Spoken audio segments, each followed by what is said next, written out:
Hello, this is Jeff Gaffner from Saxon Brown Wines. Hope everybody's doing well.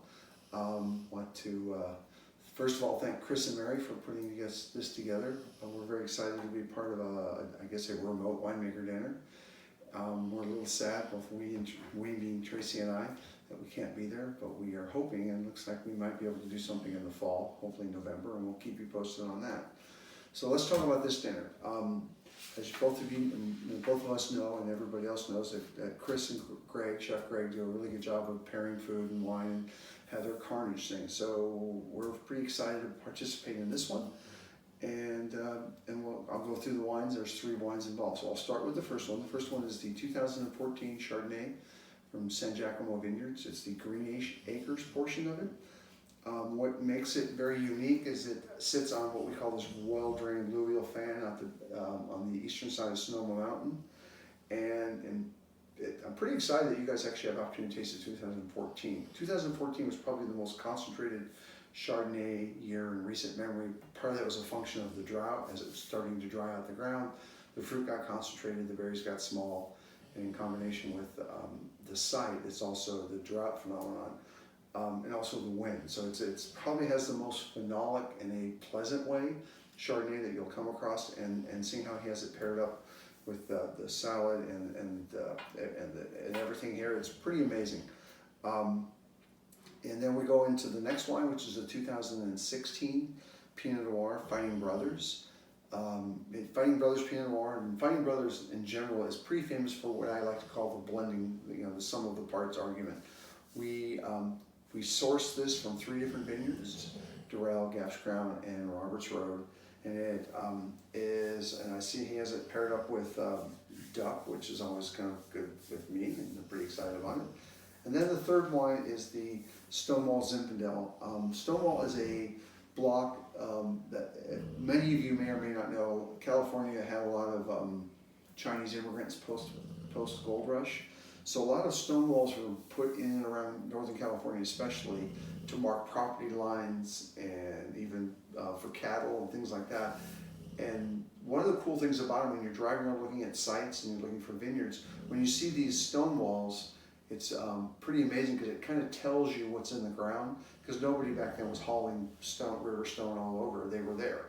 So those are special sites. As a winemaker hunting out vineyard sites, I tend to look for those sites. So those are the 3 wines. So now I'm going to talk about the wines and the food pairing. It's a little difficult because I wasn't there to put these together. So I look at the menu. It's pretty impressive. I feel like I wish they could somehow overnight them to Tracy and I. We could have fun with this. So we'll talk about the first one. The first one is a Chardonnay from San Giacomo Vineyard, Green Acres. We have a roasted vegetable and also a white bean bisque. Tracy actually looks like she's leaning towards the second. I might be leaning towards the first. The wine itself has a sort of a wonderful sort of aromatic that comes with, because of the high tones and the thickness of the skin, has a sort of golden tropical element, which obviously will pair very well with both of these. And I'm curious to hear back from everybody who goes, as well as Chris, Mary, and Greg, Chef Greg. The second pairing is the Pinot Noir from the Fighting Brothers. This tends to have sort of the sum of the parts, as I said earlier, where we have like this spice and mushroom tones from Durrell, and we have like the cherry high tones from Gaff's Crown, and the sort of pretty aromatics of Roberts Road. So it's got a little bit of everything. Tracy, being a salmon person, she's leaning towards a roasted salmon. If we were to place an order, I tended to be a duck guy, so I would be leaning towards the duck. So it's kind of cool to see the pairings. I kind of wish we were there again, but it would be wonderful to hear back from everybody.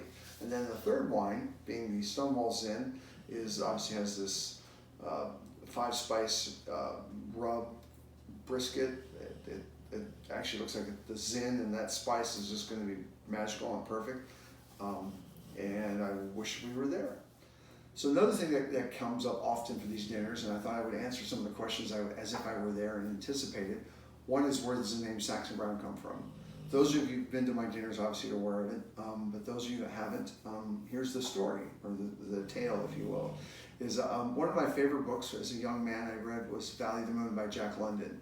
And the main female character in the book was Saxon Brown, and she was the person you'd want your your daughter, your wife, your girlfriend, women in your life to be a very independent person. And I fell in love with her. I thought this was an amazing character. I thought if I ever had a daughter, I would name her Saxon because of the person she is and the person you would want her to be. 2 sons, no more children. When I was trying to figure out a name for the winery, I thought, why not name it after one of the loves of my life besides Tracy? So that's the name, or the name and origin from it is. And then it sort of kind of has now developed into, we had to have the Fighting Brothers be part of the family. So it's almost kind of become a sort of family tale. And so that's the name, and there you go. Also would like to add or talk about Mary and Chris. Mary and Chris are very important to Tracy and I. Actually went on a trip with them to Italy. And it was pretty cool. I learned a lot about food, which you can tell I should know. And obviously the wine experience. So we've become friends over the years. So we're really, really looking forward to the world getting back to normal, where we can come down there, do a wine dinner. We're dying to see what Mary and Chris have been up to as it relates to the remodel. We got a preliminary visit before. I've seen the plans. Obviously, it sounds like it's marching along. So we can't wait to get down there and see how they're doing. Also, by the way, you should get their daughter's cookbook.